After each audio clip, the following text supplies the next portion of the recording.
안녕하세요, 시드맨입니다. 휴대용 방사능 측정기 큐세이프의 QSF104 이거에 대해서 좀 살펴보도록 하겠습니다. 저도 방사능에 대해서 좀 관심이 많은 유저이고, 근데 아직 뭐 무슨 제가 뭐 방사능 학과를 나왔거나 무슨 뭐 그런 것도 아니고, 하지만은 방사능에 관심이 많기 때문에 뭐 여러 측정기 알아보다가 이걸 구매를 했는데요. 이걸 사용해보면서 알게 된 점에 대해서 좀 소개를 해볼까 합니다. 일단은 휴대용 방사능 측정기는 아무래도 한계는 있습니다. 네, 뭐 아주 고가형의 측정기로 측정해야 좀 더 정확한 값이 측정되는 거는 맞긴 하지만은 이렇게 휴대용 측정기 같은 경우에는 감마파를 측정을 해서 만약에 사실은 방사능이라는 거는 자연 상태에서는 없는 건데 우리 인위적으로 인간이 만든 거죠. 거기서 이제 나오는 방사선, 네, 그게 인체를 통과할 때 DNA도 파괴하고 상당히 위험한데요. 그게 지나갈 때 그 값들을 측정할 수가 있습니다. 뭐 이게 삑삑삑 소리가 나는데 이 소리들은 지금 방사선이 지나가면서 지금 이 소리를 내는 겁니다. 근데 자연 상태에서도 방사선은 존재를 합니다. 태양에서 오는 그것 때문에 존재하는데요. 자연 상태에서 우리나라의 뭐 평균 뭐 0.1에서 한 0.3 정도까지는 생긴다고 하는데 지역마다 좀 차이가 있고요. 뭐 화강암이 많은 집안이거나 뭐 그런 곳에서는 좀 더 높은 선량이 측정되기도 하는데 이 측정기로 이제 그런 값들을 측정할 수 있습니다. 그 자연 상태에서 측정되는 값을 백그라운드로 해서 그 수치를 먼저 측정하고 만약에 여기 방사선을 뭐 뿜어내는 방사능이 있다고 치면은 그걸 가져가면은 그 수치보다는 백그라운드 수치보다 높게 나오겠죠. 그런 식으로 해서 일단 위험한지를 측정하는 그런 형태입니다. 보통은 0.3 이하면은 일단은 안전하다고 보는 거고요. 그러면 한번 이걸로 한번 측정을 하는 걸 보여드리겠습니다. 이거는 아주 간단합니다. 보면 충전 단자가 하나 있고요. 그리고 삑삑삑 소리가 내는 이 부분 스피커가 있고 이 소리는 안 나게 할 수도 있습니다. 소리 안 나게 할 수 있는데 어쨌든 이 소리가 삑삑삑 나는 것 같다가 멈춰 놓더라도 만약에 위험한 곳에 가면 알아서 알람은 무조건 경고음이 울립니다. 그리고 버튼이 하나로 되어 있는데 하나로 전부 다 설정하도록 되어 있는 거고요. 버튼 한 번씩 누르면 모드가 변경이 됩니다. 네, 모드 변경이 한 번씩 이런 식으로 눌러서 변경되는 형태고요. 차이들 넘어가죠. 이때여서 스토리도 끌 수 있고 보면 지금 라이트가 들어와 있는데 이것도 끌 수가 있습니다. 처음에 들어왔고 이게 그냥 선량을 측정하는 모드인데요. 간편하게 선량을 측정해서 지금 있는 위치가 위험한지를 보는 겁니다. 보면 0.16 옆에 보면 이것도 숫자인데요. 0.171 또 지나가면 또 0.171 숫자가 좀 바뀌죠. 0.169 이런 식으로 해서 이 수치를 보고 위험한지를 보는 건데 지금 마이크로 시버트 퍼아워로 되어 있죠. 마이크로 시버트니까 보통은 0.3 이하면은 일단은 안전하다고 보는 겁니다. 물론 이 수치가 낮으면 낮을수록 좋은 거고요. 물론 이 수치가 뭐 높다고 해서 0.3이면 안전하냐? 그거는 좀 아닙니다. 무조건 방사선은 많이 쬐면 많이 쬐수록 안 좋은 겁니다. 예, 그리고 아래쪽 부분은 CPM, 감도가 측정이 되는데요. 이 측정기 같은 경우에는 감도가 상당히 높은 측정기입니다. 그래서 감도 어찌 보면 방사선도 확률인데요. 여기서 만약 방사능이 있고 방사선이 지나간다고 하면 그냥 여기 측정기를 지나서 이렇게 지나가면 여기 측정을 못합니다. 근데 이렇게 지나가면 측정하는 겁니다. 그래서 확률적인 문제입니다. 1이 가느냐 2이 가느냐 이게 몇 개를 지나가느냐. 그래서 어떻게 보면 몇 개가 지나간 부분들을 계산식이 있는데요. 그 계산을 해서 몇 개만 지나가더라도 그 계산을 잘 해서 수치를 잘 뽑아내면은 어떻게 보면은 감도가 높은 게 되는 겁니다. 그래서 이 측정기 같은 경우는 감도가 상당히 높은데요. 여기 설명을 보면은 성강 센서, 뭐 신틸레이터라고 돼 있는데 이 센서를 이용하는 측정기가 이 측정기입니다.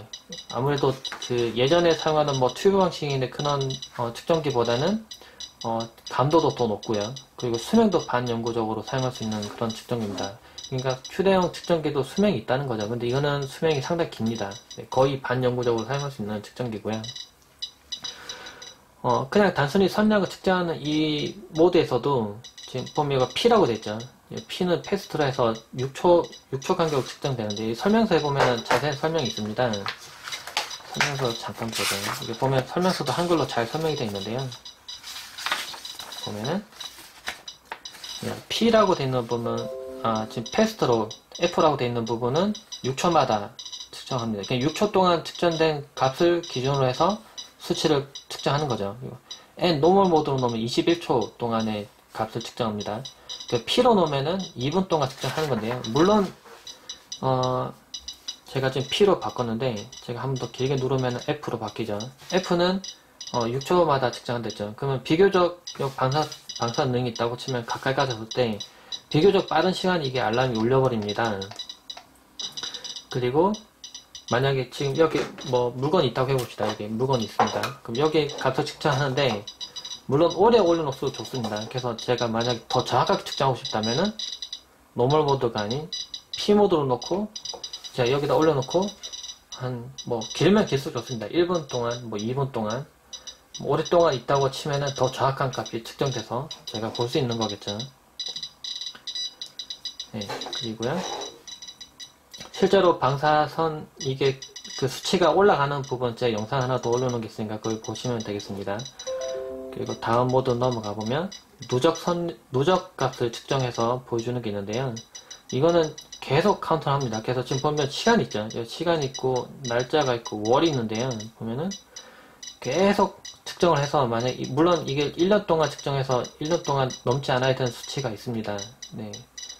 그 수치를 만약에 넘었는지를 볼 때, 그러니까 제가 만약에 뭐 이걸 측정기 휴대하고 여기도 갔다 저기도 갔다 막 돌아다니면은 그 제가 돌아다니는 동안에 얼마나 피폭을 당했는지를 알 수 있겠죠. 그 값을 저기 수치화해서 측정할 수 있습니다. 뭐 이거는 사실은 실제로는 잘 사용할 일도 없을 겁니다. 우리나라에서는 만약에 뭐 방사능이 뭐 아주 위험한 뭐 지역을 왔다 갔다 한다거나 그런 사람들은 자신이 뭐 얼만큼 지금 피폭을 당했는지 수치를 확인하기 위해서 이걸 사용할 수도 있을 겁니다. 한 번 더 변경하면은 이거는 지금 경고값을 설정하는 부분인데요. 0.5가 넘으면은 경고가 울리고요. 그리고 0.5의 2배가 되면은 막 심각하다고 막 그때 부저가 막 엄청나게 심하게 울립니다. 더 올라가면은 막 더 심하게 울리는 거고요.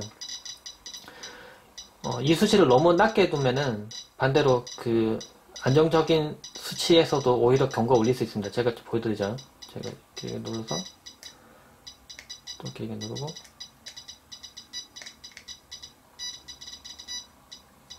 숫자가 계속 올라가다가 아마 다시 낮아질 겁니다. 아마도 만약 0.23으로 제가 해놨다고 해봅시다. 그 0.23이 그렇게 높은 수치는 아닌데요. 경고가 울릴 수도 있을 겁니다. 이렇게 하면은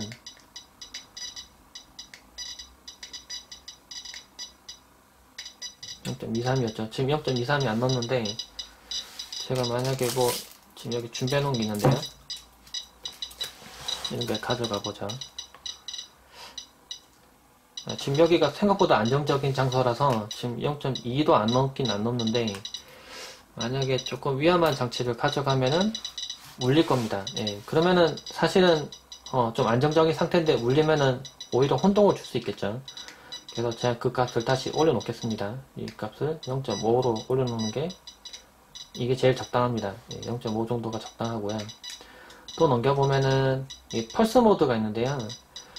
이거를 식품을 측정할 때 사용할 수 있느냐? 네, 제가 그 부분을 보여드릴 겁니다. 근데 식품을 측정할 때 우리나라 같은 경우에는 100베크렐로 지금 뭐 기준값을 잡고 있는데요. 보면 다른 나라에 있는 그 측정치보다는 뭐 기준값보다는 낮은 수치이긴 합니다. 하지만 100베크렐도 사실은 그 부피에 해당되는 양의 방사능이 얼마나 들어있느냐라는 그 수치이기 때문에 사실은 100베크렐도 상당히 높은 겁니다. 만약 100베크렐이 들어있는 방사능이 들어있는 그 음식물을 먹었다고 해봅시다. 몸속에 들어가면은 그게 체내에 누적이 되는데요. 물론 빠져나가긴 하는데 그 머물러 있는 동안에 특정 장기에 심각한 손상을 줍니다. 그렇기 때문에 100베크렐이 안전하다? 절대 그렇게 말할 수가 없습니다. 무조건 위험합니다. 누적되면 더 위험한 거고요. 근데 그걸 어떻게 측정하느냐? 제가 샘플 하나 준비했는데요. 이거는 여기 바깥쪽에 있는 건 납차폐암이고요. 안에도 구리도 한번 코팅이 돼서 거의 완벽하게 차폐가 되는 그런 근데 물론 이렇게 차폐를 해도 아셔야 될 게, 이렇게 차폐를 해도 감마판은 이걸 뚫고 나와서 또 다른 원소로 바뀝니다. 네. 그냥 어느 정도 안 나오게 막는 것 뿐인 거고요. 지금 여기 보이는 검은색 이 샘플은 음식 기준으로 보는 그 백패크레를 해놓은 샘플로 만들어 놓은 겁니다. 이 안에 지금 방사능이 들어있는 거고요. 네, 방사선이 나오고 있는 거겠죠. 근데 백패크렐이면은 이런 휴대용 측정기로 측정되느냐? 제가 한번 측정을 한번 해보죠. 네, 바꿔서 지금 선량 측정하는 모드로 바꿔놓고요. 일단 패스트 모드 먼저 보죠. 패스트 모드 6초 간격으로 측정한다 했죠. 제가 그럼 여기 두고요. 제가 이거 올려놓겠습니다. 이게 꽂아보겠습니다. 그러면 이게 울리느냐? 네, 세슘 237이 지금 이 안에 지금 백패크렐이 들어있는 겁니다. 근데 안 울리죠? 지금 보시면 0.18, 0.17 네, 안 울리는 겁니다. 백패크렐이 이렇게 두고 측정할 수 없다는 거죠. 이렇게 잠깐 가져가는 걸로. 그러면 제가 모드를 변경해 보겠습니다. P 모드로 둬서 좀 더 길게 측정 한번 해보죠. 그래도 울리느냐? 아마 그래도 안 울릴 겁니다. 네, 이렇게 해도 안 울릴 겁니다. 이렇게 둬도 울리지가 않습니다. 이 말은 무슨 말이냐면은, 좀 돌려 말하면은, 휴대용 측정기, 그냥 이것도 감도가 엄청나게 높은 측정기인데, 사실은 뭐 몇백만원 하는 그런 측정기도 사실 감도가 그렇게 높지가 않습니다. 예, 그 뜻은 무슨 말이냐면은, 예를 들면은 여기 백패크렐이 방사능이 들어있는 어패류가 있습니다. 물고기가 있다고 해봅시다. 이렇게 가져가서 측정해봤는데, 숫자 안 올라가네, 정상이네. 예, 이건 먹어도 돼요. 라고 말하는 오류가 생길 수 있다는 거죠. 이건 측정할 수가 없습니다. 그렇게 되면. 근데 이 측정기는 간이 측정이 가능하긴 합니다. 어떻게 측정하느냐? 먼저 여기 백패크렐 들어있는 이걸 따로 빼놓고요. 지금 납차폐함을 제가 준비했습니다. 만약에 납차폐하면 상당히 가격이 비쌉니다. 예, 이걸로 해서 실제 측정이 좀 할 때 비용이 너무 많이 들어가기 때문에 힘든데, 만약에 이게 없으면은 이렇게 플라스틱 통이라도 준비해서 여기다 물을 채웁니다. 물을 채우고요. 물은 방사선을 좀 흡수하기 때문에 외부에 있는 방사선 값을 좀 줄일 수 있습니다. 왜냐면은 지금 이 상태에서 전혀 없는 값을, 그러니까 방사능이 좀 자유로운 값을 측정해서 백그라운드로 빼놓기 위해서입니다. 이렇게 대조를 하기 위해서인데요. 물을 여기다 담고 이걸 여기다 끼웁니다. 거꾸로.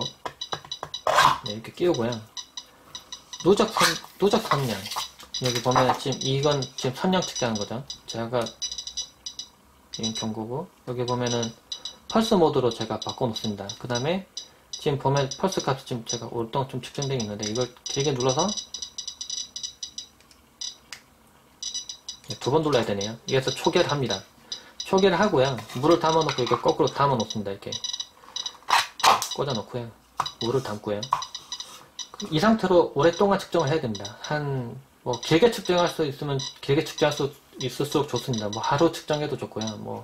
적어도 3시간 그 정도 측정해야 되겠죠. 이렇게 담아놓고 둡니다. 그 값을 먼저 하나 빼놓고요. 이게 만약에 더 정확히 측정하려면은 이게 제일 좋습니다. 여기도 넣고 납차폐 넣어놓고 이걸 꽂고 이걸 닫아놓는 거죠. 그러면은 지금 아까 계속 삑삑삑 거리는 게 지금 덜 소리 나죠. 지금 보면 소리가 좀 적게 나는데, 갑자기 소리가 많이 나다가 적게 나기 좀 이상하죠. 이게 외부에서도 들어가는 그 방사선도 지금 차폐를 해서 지금 여기 소리가 안 나는 겁니다. 센서가 아래쪽에 있기 때문에. 근데 지금 소리가 나는 건 이 틈으로 지금 들어가고 있다는 거죠. 어쨌든 간에 이 값을 먼저 측정을 합니다. 이게 백그라운드 어찌 보면 대조군이 되는 거고요. 그 다음에 제가 측정할 값을 쓰는데, 부피가 많이 필요하고 양이 많이 필요하기 때문에, 예를 들면은 생선살을 갖다가 측정한다고 치면은 생선살을 막 으깹니다. 믹서기로 갈든지 해서 으깹니다. 그 다음 여기다가 비닐로 넣는 게 좋은데, 비닐을 먼저 안에 깔고 여기다 빼곡히 채워서 여기 이렇게 가득 채웁니다. 많이 채워서 좋습니다. 이렇게 꽉꽉 눌러서 가득 채웁니다. 왜냐면은 최대한 많이 넣어서 최대한 많은 부피 부분이 이 센서 부분과 밀착하기 위해서 많이 갈아서 넣는 겁니다. 이렇게 넣고요. 여기 예를 들면 여기 생선살이 지금 들어있습니다. 들어있고 이렇게 하고 다시 이걸 넣어서 측정하는 겁니다. 이걸 다시 닫는 이유는 뭐냐면 외부에서 요인이 안 들어와야 되죠. 외부에서 지금 들어오는 그 요인 값을 제가 빼서 대적원을 넣기 때문에 빼서 측정하고, 대신에 이 안에는 지금 만약 예를 들면 생선을 발라놓은 그 살이 들어가 있겠죠. 그러면 생선살에서 나오는 그 값을 오로지 여기서 측정할 수 있을 겁니다. 그러면은 제가 처음에 생선살이 없는 상태로 하나 측정한 거, 그리고 생선살을 넣고 측정한 거, 두 가지 값이 있겠죠. 그 두 가지 값을 뭐 큐세이프에 보면 엑셀 그게 있는데요. 거기다가 넣고 그 값을 입력을 해주면은 여기에 방사능이 있다 없다를 갖다가 일단 판별을 해줄 수 있게 됩니다. 예, 그 값으로. 근데 가능하면은 길게 측정해야 된다. 만약에 앞에 측정했던 거 3시간 측정했으면은 뒤에 명태살이나 아니면 뭔가 측정했던 값도 3시간 정도 측정해야 비교가 되겠죠. 물론 길게 측정하면 길게 측정할수록 더 값은 더 정확합니다. 예, 확률적인 문제이기 때문에 그런 거고요. 만약에 실제로 그걸 정확히 이게 측정기가 측정할 수 있는지를 측정하려면은 이걸로 비교해 볼 수 있을 텐데요. 이거 빼고요. 이건 어떻게 보면은 이 안에 이거 써있죠. 세슘 이산칠이 100페크렐이 들어있는 겁니다. 킬로그램당 이렇게 부피로 들어있는 거기 때문에 100페크렐 들어있는 겁니다. 그래서 백그라운드로 측정한 값과 지금 제가 이렇게 넣어서 측정한 값 두 개 비교하면은 이거는 측정해냅니다. 네, 길게 측정해보면 실제로 100페크렐 이 안에 들어있다고 있기 때문에 측정 가능하다는 거죠. 그래서 어떻게 보면 간이 음식 측정기로 사용이 가능하다는 겁니다. 이 측정기는. 그리고 뭐 나머지는 이제 사실 지금 기능은 다 설명해드리긴 했는데요. 파워 전원 끄려면 파워 전원 오프 모드로 가서 버튼을 길게 누르면 파워 전원이 꺼집니다. 이게 꺼지는 거고요. 꺼졌죠. 그리고 또 길게 누르면은 다시 전원 켜집니다. 이게 생각보다는 전원이 좀 빨리 켜지는 편이고요. 제가 다른 측정기도 하나 가지고 있는데 이 측정기는 생각보다 조금 늦게 켜집니다. 지금 보시면 일단 꺼보죠. 껐습니다. 이게 또 꺼볼까요? 어쩌다 보니까 좀 비교가 될 것 같은데 보시면은 둘 다 껐죠. 이거 둘 누르면은 켜질 겁니다. 이게 전원 부분 너무 길게 눌렀나 보네요. 지금 보면 숫자가 어느 게 먼저 뜨는지 좀 보시면 될 것 같은데요. 이게 막 삐삐삐 울리기 시작하죠. 지금 보면 숫자가 이제 백그라운드부터 지금 어찌 보면 점점 올라가기 때문에 지금 숫자가 나타날 겁니다. 지금 보면 이제 벌써 숫자가 나타났고 이제 나타나죠.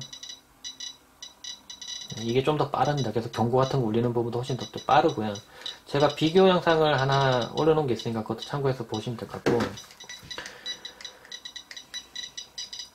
조금 불편한 거 버튼 계속 눌러야 되는데, 근데 측정기들이 보면 대부분 다 버튼을 좀 간소화 시켜놨습니다. 고장나는 부분은 좀 줄이기 위해서인지 모르겠지만은, 소리가 지금 삑삑 계속 울리는데, 만약에 이걸 들고 어디 돌아다니는데 이게 삑삑 들으면 그 무슨 소리야라고 물을 겁니다. 그래서 그 소리를 끄려면은 이렇게 누르면 소리가 꺼집니다. 그리고 지금 백라이트를 켜는데요.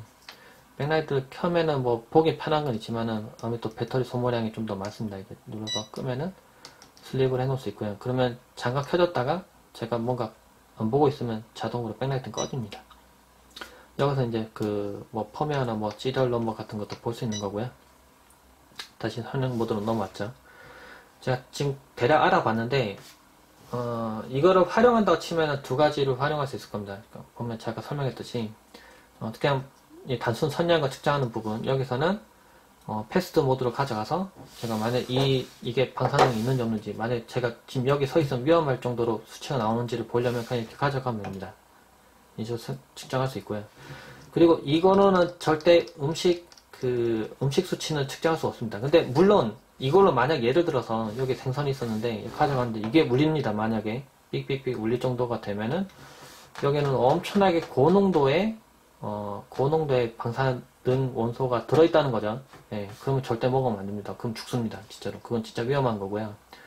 근데 가져가서 이 수치가 변하지 않는다고 이거 먹어도 돼 라고 말할 수는 없는 겁니다. 제가 아까 보여드렸듯이 그렇게 측정하려면은 여기 누적, 펄스 모드가 있는데 펄스 모드로 해서 누적 값을 측정해서 비교를 하면은 정확히 측정이 가능합니다. 이런 플라스틱 그 통 같은 경우는 생각보다 저렴하게 구매가 가능하고요. 원래는 한 번 쓰고 버려야 되는데 비닐을 깔면 여러 번 활용할 수 있다고 합니다. 그래서 집에서 자주 먹는 음식 같은 게 만약에 뭔가 방사능 있는가 없는가 좀 걱정이 된다.